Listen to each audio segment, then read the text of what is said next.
Good morning and welcome, everyone, to Quimper Unitarian Universalist Fellowship. I'd like to take a moment to ask that everyone take a look at their cell phones and make sure that they are on silence.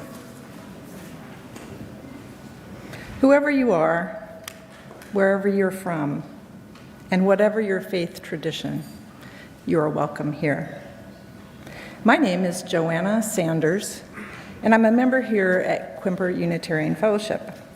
I'd like to begin the service by acknowledging that the water, land, and shorelines here in Port Townsend are the traditional territory of the Sklallam and Chimicum peoples. We honor and acknowledge our Indigenous members and neighbors and vow to help restore and sustain these homelands. And as we call in our time together, let us settle our minds and calm our hearts with the ringing of our chime.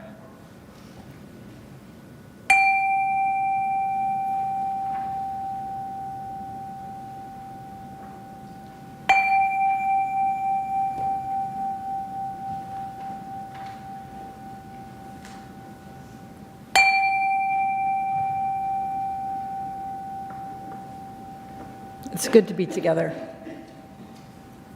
I'd like to welcome Katy Taylor now, who will lead us in our call to community, hymn number 1059 in the Teal Hymnal. May your life be as a song. Please rise in body or spirit.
Thank you, Katy.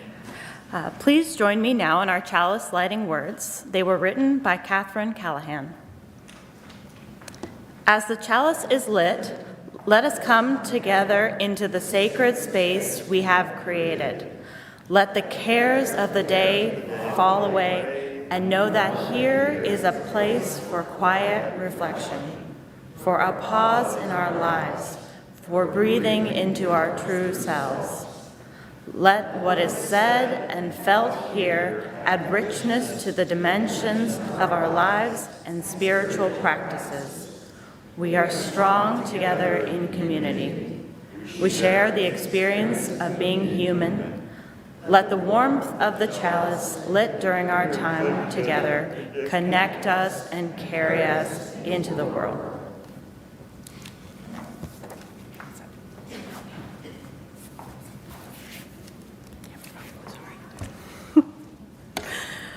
Our opening words today are by Lao Tzu. Be content with what you have. Rejoice in the way things are. When you realize there is nothing lacking, the whole world belongs to you. We now turn to our responsive reading today, which is by Wayne Muller, an excerpt from Sabbath, Finding Rest, Renewal, and Delight in Our Busy Lives. Stop now. As the sun touches the horizon, take the hand off the plow, put down the phone. Let the pen rest on the paper. Turn off the computer. Leave the mop in the bucket and the car in the drive. There is no room for negotiation, no time to be seduced by the urgency of our responsibilities. We stop because there are forces larger than us that take care of the universe, and while our efforts are important, necessary, and useful, they're not indispensable. The galaxy will somehow manage without us. For this hour, this day, and so we are invited, nay commanded, to relax and enjoy our relative unimportance, our humble place at the table in a very large world. The deep wisdom embedded in creation will take care of things for a while.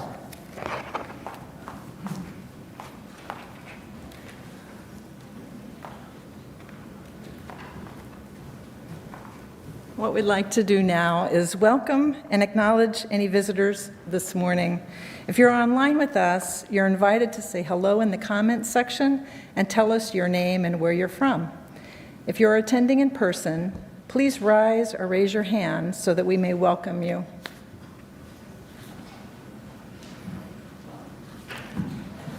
Well, good morning, welcome.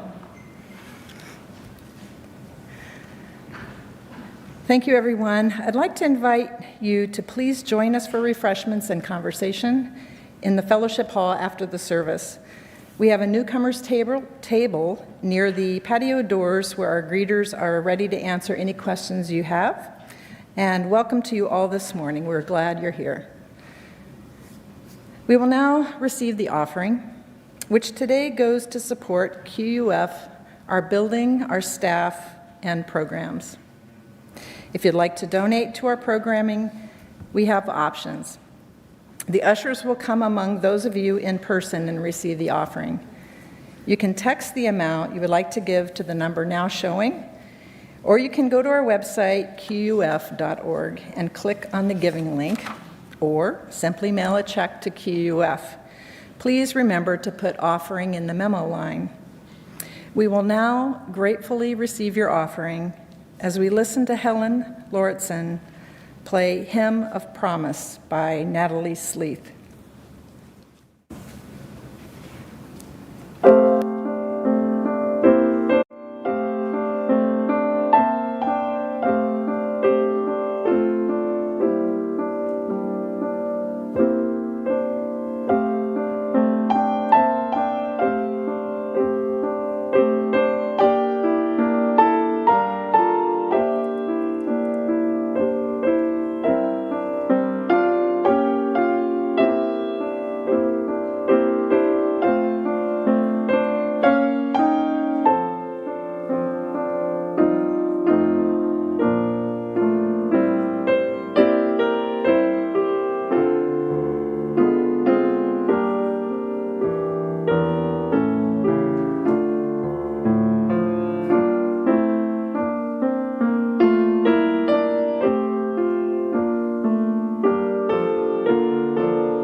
Thank you, Helen. Okay, we have some announcements this morning. It's time for another slideshow starring all of you, and we want to see what you value most. So please send photos of yourself, either doing or with something that is important to you. Photos should be sent to selfie@quuuf.org no later than today, July 30th. On August 9th, QUF will be hosting 20 cyclists from Bike and Build to help with a Habitat for Humanity build. Thank you to everyone who so generously volunteered their time. If you would like to be part of this event, please contact Peg Hunter, spiritbearpeg@gmail.com. I saw Peg here today. You want to raise your hand? Do you see her? Maybe she left. Anyway, all right. Would you like to sponsor the weekly service flower bouquet? Help round out our flower fund and celebrate a loved one's birthday, anniversary, dedication, memorial, or as a thank you. And take the flowers home at the end of the service. Sign up now for a future Sunday bouquet in the notebook on the table in the foyer. We will now have our joys and sorrows. Recognizing that our personal joys and sorrows are only a fragment of the joys and sorrows of the larger community of life.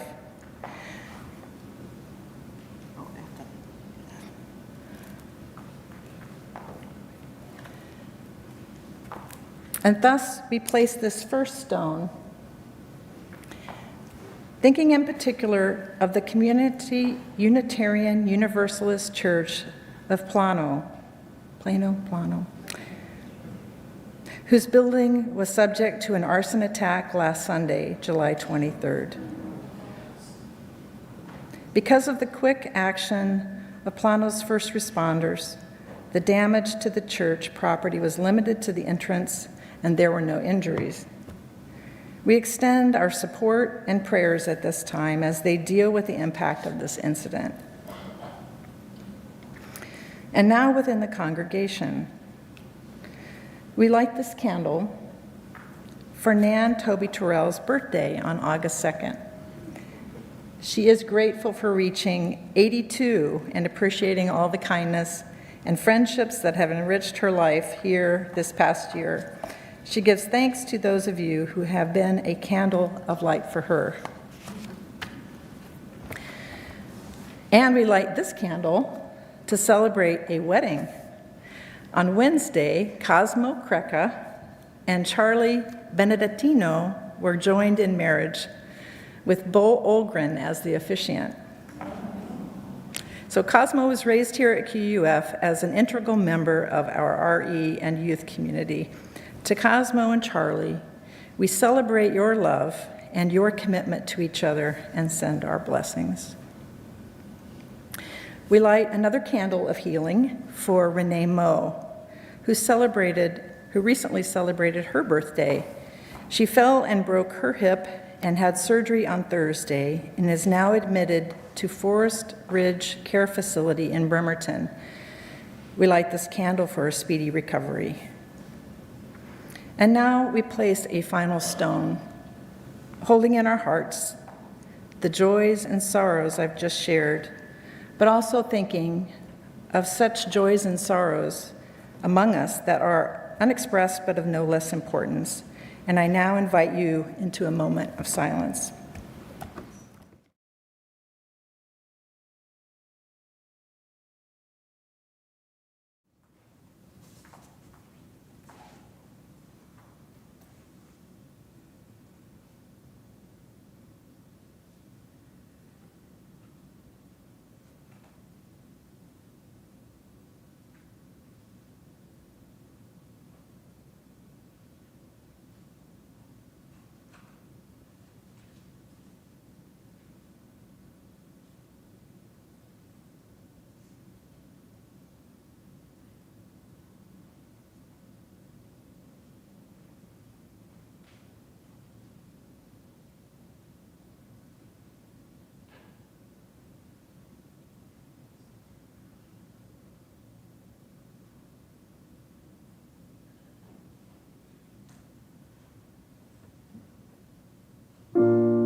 Our special music today is a recording of the Vaccinated voices singing Nightfall in Skye.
Thank you to the Vaccinated voices.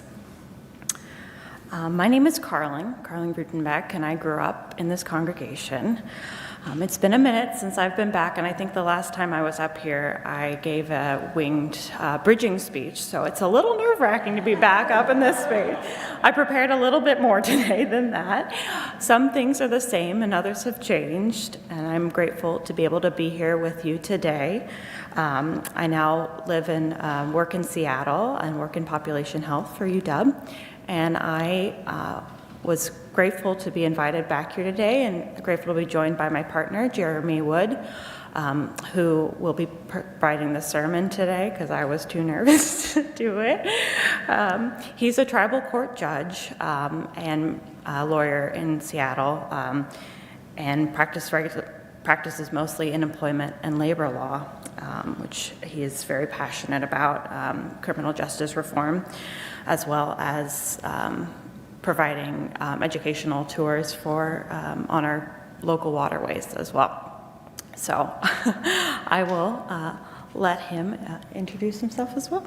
There we go. Thank you, Karling. Thank you, everyone, and with particular gratitude to a list of names too long for me to remember, everyone who has helped put today together. And again, to Karling and Joanna, who helped prod me upstage here today. My name is Jeremy, and while I've met a few of you, I look forward to meeting others. I'm Karling's partner, as she said, and that's how I ended up in front of all your lovely faces today. I'd like to start today with a story about a young girl named Sam. Sam is maybe 14 years old now. She was 12 when I met her. Sam was, as the term goes, a youth at risk. Her family is poor, the four of them living in a single room in a rural area not far from here. Her mother and father are sweet and devoted parents, but they are also involved in a lifetime of work to overcome fentanyl addiction. Neither were able to work, and Sam is gender fluid in a place where that was not always welcome. Now, Sam and I met in different roles. We were wearing very different outfits. I was wearing a black robe as her tribe's judge. Sam wore orange. When she came before me, she wore shackles, and she was escorted by 2 police officers 3 times her size. Now, Sam had committed the grievous offense of slapping her dad's lower leg. But Sam wasn't really there because of a slap on the calf. She was there because a prosecutor and her parents thought that the criminal justice system was the best way to connect her to care. By that point, Sam had tried to kill herself 3 times over. She would find pills around the house. She would find razor blades. In court, she would oscillate between laughing about how everything was fine and refusing suddenly to answer my questions. The question that faced me that day was whether to send her home, back to her family. So I put a curfew on her, I ordered her to attend therapy, and I sent her home. A week later, Sam was back. She had run out of the room of a family therapy session, found the closest bridge, climbed the rail, and screamed that she would jump. Her parents found her, called the police, and she was taken back in. So now I face the same question again. Do I send her home? Can I trust her? For 2 hours, she mustered every tool in a 12-year-old's arsenal. She bargained, she promised she would be good, that she would do her chores, that this would never happen again. Where she had entered the room telling me how her father was emotionally neglectful, she now wanted nothing more than to return to him, to her family, to that one room. And I wanted deeply to believe her, to trust her. I could not find that strength.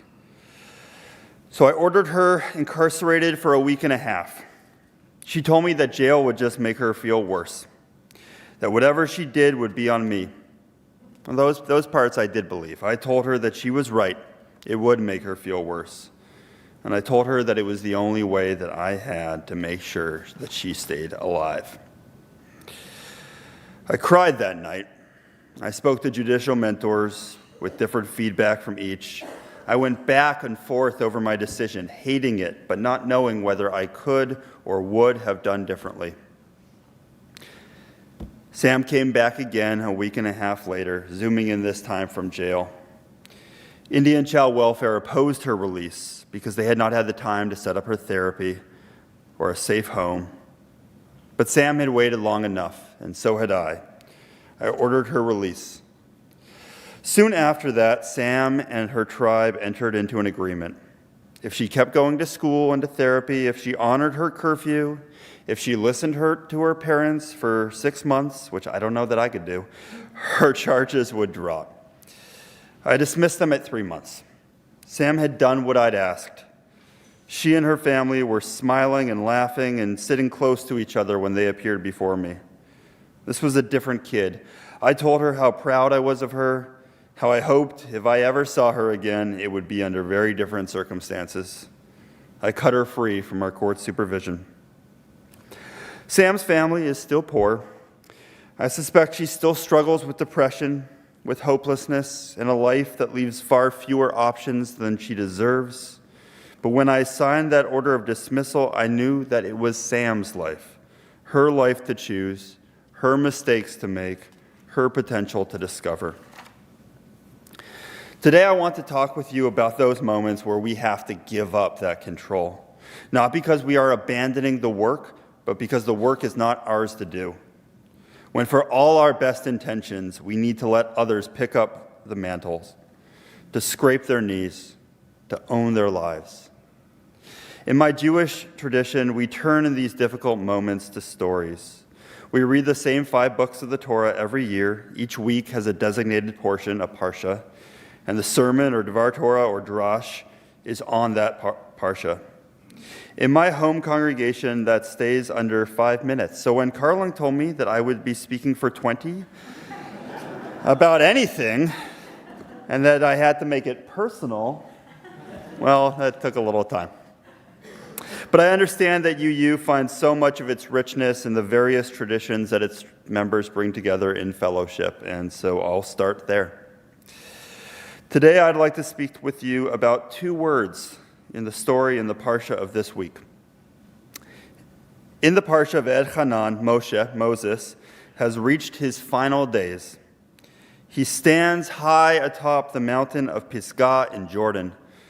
For 40 years, he has led a stubborn, squabbling people just learning to be free to a land that they know only in legends.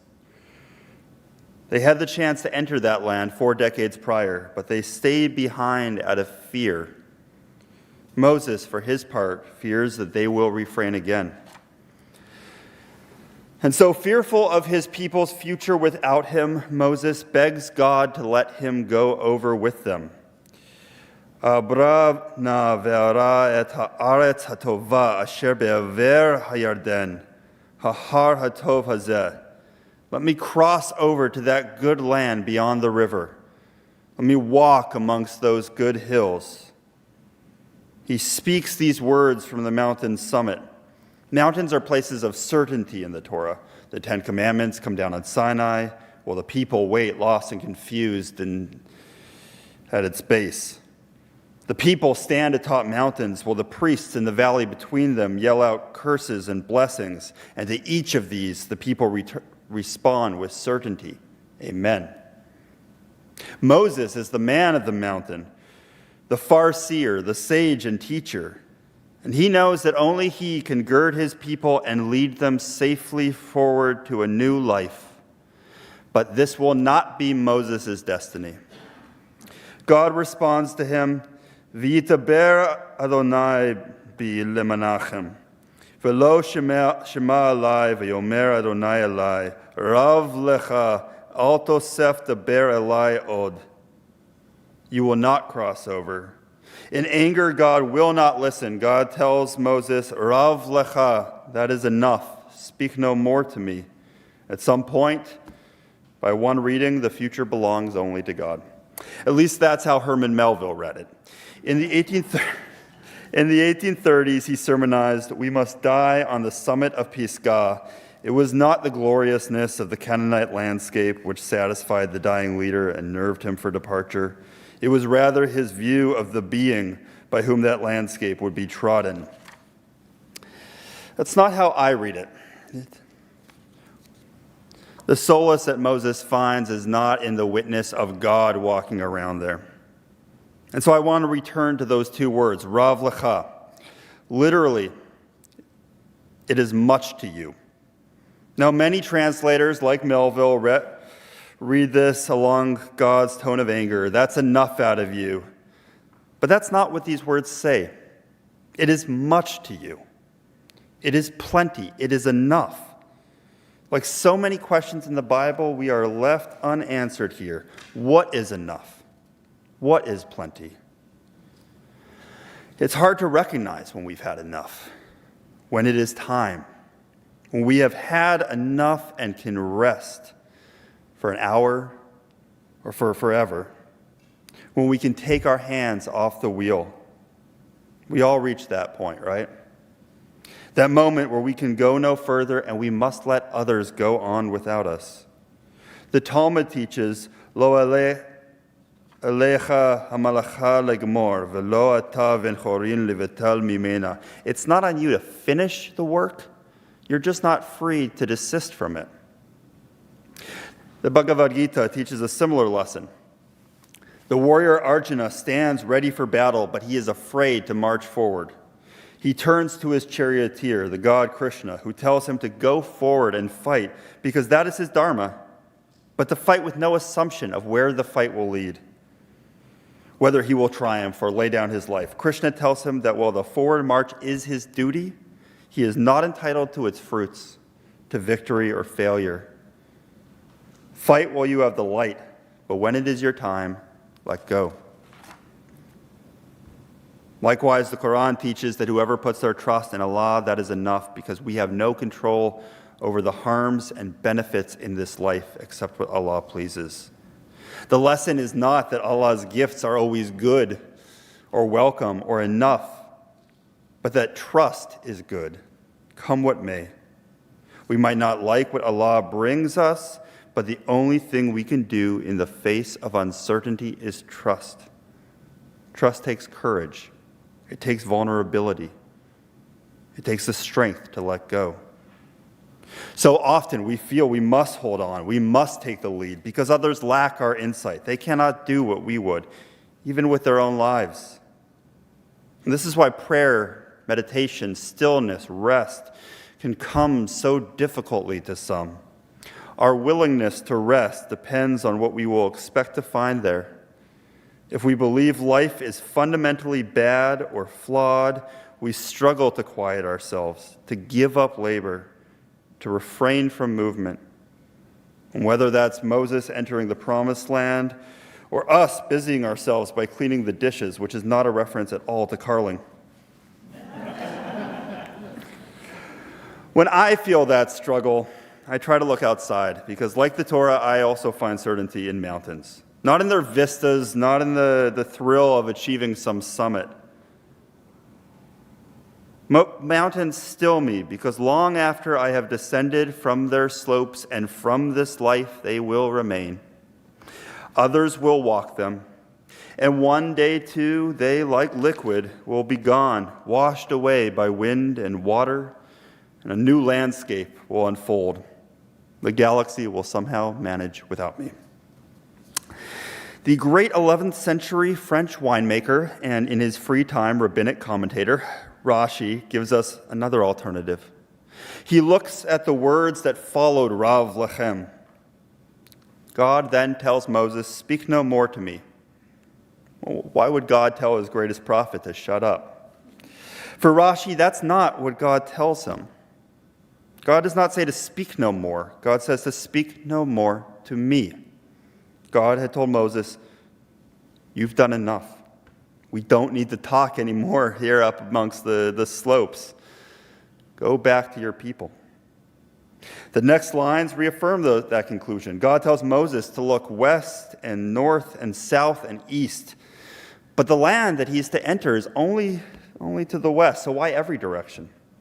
Look to the land for a moment, Moses, but look much more to the people who are camped around you. God tells Moses to deputize Joshua to strengthen him, for he will go before the people into the new land. He will go before them, but for Moses, now go to them. Look to the east, west, north, and south, but know that those paths will not be yours, but it is still not over. You have advanced for 40 years. Now turn back, and you will find plenty. The Torah tells us that when we have reached that point, our eyes should turn away from Melville's being trotting the land, from all that we could not do, from all we wished to do, and to turn them to those we have cared for along the way. This will be enough. It is them who will enter the land, raise their grapes and olives, their children and families, and we must let them. Love makes this a scary thought. We don't want to see those we care for hurt. We don't want them to hurt others. We cannot imagine, or we can, what slings and arrows, what fortune might befall them. We think that we know best. But as the book of Job asks rhetorically, what is the way to the abode of light? Where does darkness reside? The implied answer to both questions is, I don't know. I think about that answer often. On the bench, the law can provide guidance, advice honed by thousands of years of people asking how we can best live together, what we owe to each other, what we owe to ourselves.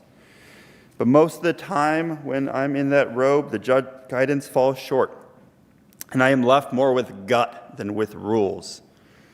I read a person, their history, their impact on those around them, and I take a bet on their future. Sometimes I get it wrong. I set a low bail, someone pays it with drug money, and they're back out dealing the next day. Other times I lock someone up who could have done the work on their own in freedom outside. Sometimes I make both mistakes in sequence with the same person. Because for all the power that robe imparts, it gives poor armor against my own imperfections. If anything, it reminds me that, like Job, I can only guess where light or darkness live in any one of us. At the end of the day, what I must remember and what makes the role fulfilling is when I take that risk and trust. When George Washington gave up the reins in his final address, he said, "I am influenced in this decision by no diminution of zeal for your future interests or deficiency of grateful respect for your past kindness, but am supported by a full conviction that this step is compatible with both, letting go as love. I support those who come before my court as best I can, but I cannot live their lives for them. I cannot enter their own promised lands."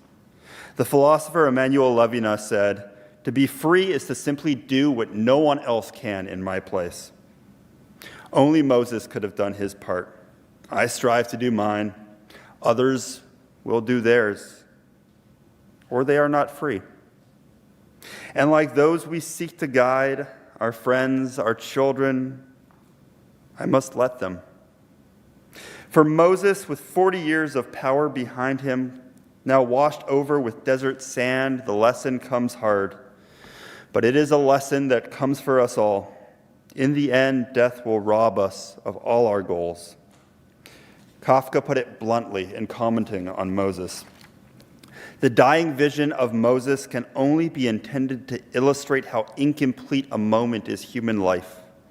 Incomplete because a life like this could last forever and still be nothing but a moment. None of us will have enough time. Things will go left undone. In the Jewish calendar, we have begun a period of 2 months anchored by 3 holidays that each asks us to consider the precipice of our ends. It began last week with Tisha B'Av, Judaism's foremost day of mourning, over the loss of the temple, the exile from the land, the Crusades, pogroms, the Holocaust. On that day, we read the book of Lamentations. In Hebrew, that book takes its title from its first word, echa, how. How does such cruelty exist in a good world? How does death come for us all, no matter their life? In a few weeks will be Yom Kippur, where we approach those who've wronged us, who we've wronged, and apologize. Not because they will forgive us, because that certainty is beyond us, but because we must ease their burden and let them go on. Our questions will turn inward.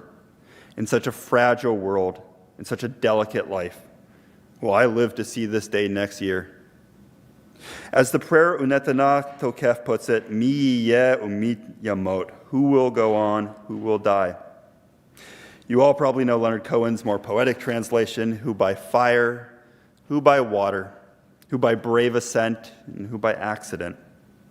When we ask these questions, the universe speaks like God to Moses and tells us to go ask someone else. But standing atop Pisgah, Moses receives that quintessentially mixed blessing. He knows that he will die. And in that moment, he is told not to lift his staff for one final victory, but to let it go. Look to the land for a moment, and then turn back and look much longer on those who have outgrown you, who are ready for their own journeys. Speak to them and let them go. Moses' last gift from God and to his people is trust. Thank you.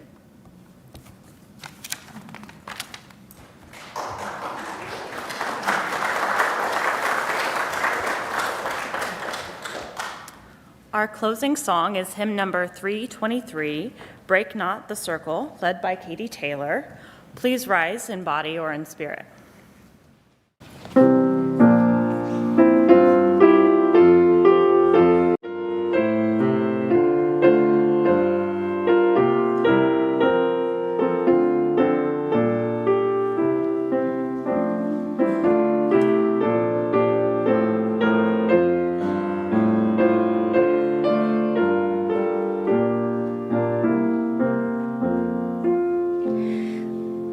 Break not the circle of enabling love, where people grow forgiven and forgiving. Break not that circle, make it harder still, till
Thank you, Katy.